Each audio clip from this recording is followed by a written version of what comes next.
Kabantay mo, dagan na kayong mga tao nga magdemanda ng pronouns nila. Nanong word na demand akong gingon kay maintag magsulhog ka pirmi og label nga tawag ako og her or she, nga wala nga imong porma lalaki kayo, nga wa kay ilang taon nimo. Siyempre ang ilang tawag nimo kay sir.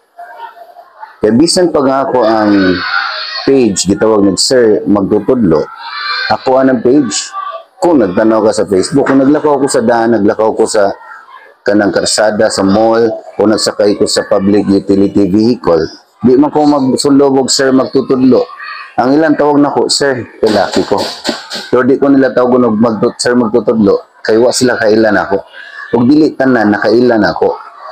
Si dili ko pwede mo demand, nga tawagon ko nila sir magtutudlo.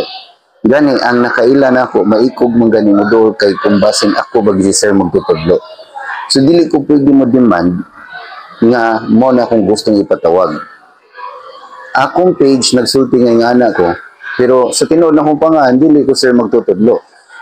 O wala kailangan tanang taon ako. Mo nang lisod kayo demand sa uban about sa pronouns. Kay, wa mo sila kailan na to. Di man tanang taon na kailan na to. So, kung unsay tanaw nila nimo, mo ilahang ihatag nga pag respeto nimo or courtesy, di man na respeto no, courtesy sa kadinsiya sa courtesy. Mo nilang tawag nga sa pagtahod nimo. Ikaw, sa inyo kasulti yan.